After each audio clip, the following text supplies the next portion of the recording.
Hello, everyone. I am Sandeep Sahay, and I'm a pulmonologist at Houston Methodist Lung Center, Houston Methodist Hospital, Houston, Texas. And I specialize in pulmonary hypertension, and I'm actively involved with clinical care of pulmonary hypertension patients and also in clinical research. I am Jordin Rice. I am a research nurse at Houston Methodist. I work directly with Dr. Sahay. We work with all types of PH patients, near and far, and I have had the pleasure of becoming a research nurse after caring for them at the bedside. It's just been a wonderful experience. They're some of my favorite patients I've ever met, and I really look forward to talking about clinical trials and how we take care of them and manage their care. Let me start with this. What is nurses' role in informing or educating PH patients about the clinical trials? I think first and foremost, we approach everything as a team. You and I work really closely together, looking at patients, figuring out if people qualify. You obviously know things that I don't, and I might think of things about patients that you don't, like their commute, how much time it's going to take away from their normal job to participate in a trial. So nurses, I feel like, are really instrumental in that process in making this a realistic thing to be enrolled in a trial. We help logistically get patients here, and we talk about the ins and outs of trials. Not all patients are going to qualify for something. It's up to us to really dive into a patient's medical records and talk to them directly about what it means to actually be in a trial. You have to come into clinic a lot, you have to talk to us a lot and get really close to us. So it's important that we establish a good relationship with patients right from the beginning to avoid any hiccups and make sure they get the best possible experience out of participating in a trial. From the nurse's perspective, or especially the research nurse perspective, because in PH disease state, research plays a very important role, and it's important to stay relevant to the newer therapies and also participate in the newer trials so that we can have more treatment options for our patients. So how do the research nurses think about the clinical trials, that why it is so important for the patients to enroll, and especially if you are talking to a patient, let's say your investigator or the PI or the physician asked you, hey, contact this patient maybe for this particular trial, and now you are speaking to the patient and you feel like the patient is probably not ready. So how do you approach those kind of things, and in your mind, how do you think how important these trials are? I think you first have to understand the patient's knowledge about clinical trials. Some people, they might work with companies in industry, they might have a family member that has participated before, or they might not know anything. They don't even know what placebo-controlled means. So getting to know where a patient's starting point is typically how I start approaching patients. We recruit tons of different ones. It depends on what type of PH you have. We have to talk to patients why this would even be beneficial to them. A lot of patients think they might be a guinea pig and this doesn't benefit them at all. It just benefits us because we get to learn from them. But that's really not the case. Clinical trials makes medicine more accessible for patients. So you can get routine testing, you can get an echocardiogram, a right heart cath, you can get doctor's visits, all paid for by the study. And some of our patients are uninsured, undocumented. Some of them are very wealthy. So we see a good variety of people that come in needing the same thing. And whether it's just medical care, that can benefit patients, but the substances that we're actually treating them with and testing, they can be really exciting and show the first glimmer of hope of this disease actually being reversible or curable, which is exactly why I do this job. I don't have any interest in keeping up with the status quo. I want to keep advancing science. And I know, Dr. Sahay, you're the exact same way. You're an absolute pusher. So when we see a patient that is potentially eligible, meeting them where they are, making them realize that this disease is chronic, they're going to be dealing with it for their whole lives. Hopefully not. Hopefully we find some kind of cure or treatment that's going to make it easier. But seeing what their quality of life is and what they want that to look like a few years down the road. And we collaborate a lot together on talking to patients and making sure they know what they're signing up for and making sure they know they're not just an experiment, they're a person.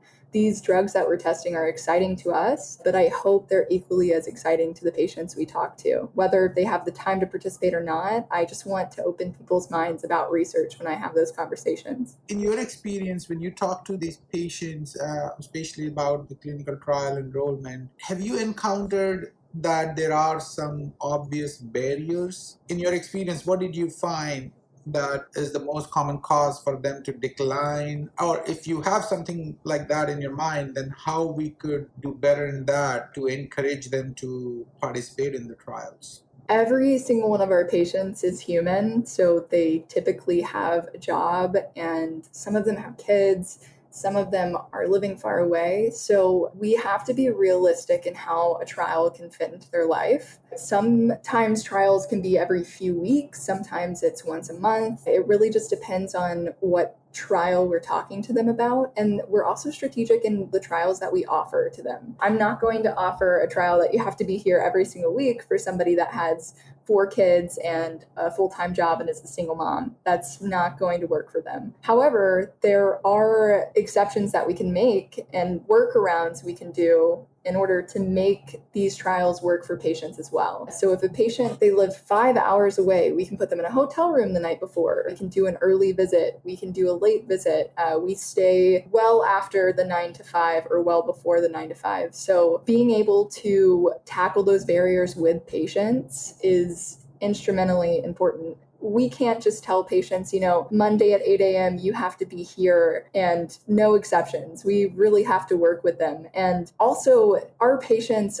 sometimes are not ready for trials. So I don't want to say that's a huge barrier, but if they're still getting used to being diagnosed with this disease, if they're freshly diagnosed, getting into an experimental trial might not necessarily be the first option for them. We need to get them on stable therapy. We need to get them comfortable living with their disease before we throw them into something that's unfamiliar, mostly because we have to get patients to manage their own medications and be compliant. And that can be easier said than done. We have medications that patients have to take 3 times a day and be consistent with their diuretics and be consistent with so many things. And that's a lot harder when you're living a real life and are discharged from a hospital. So there are several barriers. And sometimes as a nurse, I feel like I can see those, or patients are more forthcoming in talking about those to me. Not that they would never talk about it to you, but if you talk about a trial to them, I've seen them say, yeah, sure, I'll participate. And then you leave and close the door and they said, what did he say?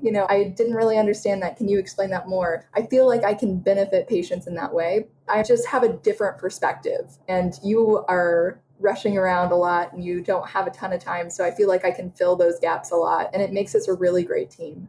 How do you think that nurses view enrollment in clinical trials differently than physicians? That is a tough question, and it definitely doesn't have a right answer. It's going to be different for every coordinator. But what really stands out to me with trials, if I'm talking to a patient, is somebody that's just as excited as I am and just as willing as I am. Because I'm willing to jump over barriers and go through hoops to get somebody on the schedule and get things that work for them. And I want a patient to do that same thing for me, because we're a team once they enter a trial. And sometimes when patients are scared or they're really hesitant to enter, I find it harder to enroll them and get them excited and get myself excited for it, simply because I just want to make sure it's the right step in their care and treatment. And if they're hesitant, it honestly makes me doubt that sometimes. So there are definitely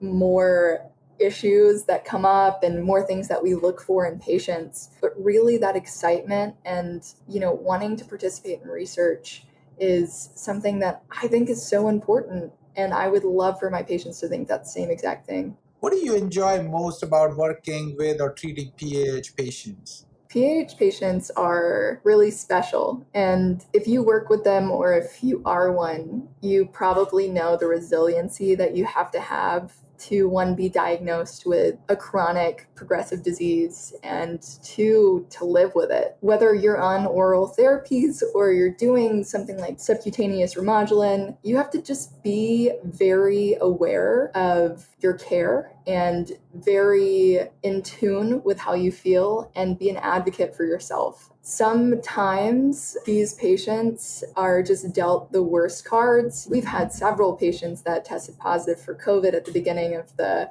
pandemic and it worsened their disease severely. It's tough to see these things happen, but sometimes they are unavoidable. But seeing patients want to get better and fight every single day to do that is really exciting. And I worked with these patients when they got admitted to the hospital. They were getting heart caths.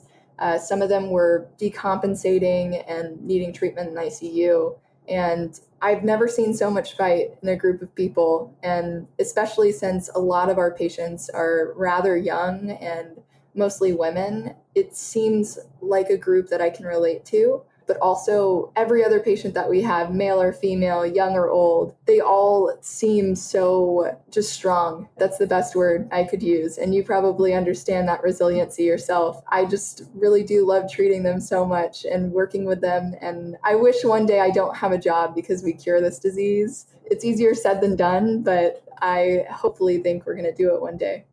I absolutely wish so. After talking to you, one thing which comes to my mind, which my mentor taught me, Dr. Frost, I guess everyone knows her in PH world.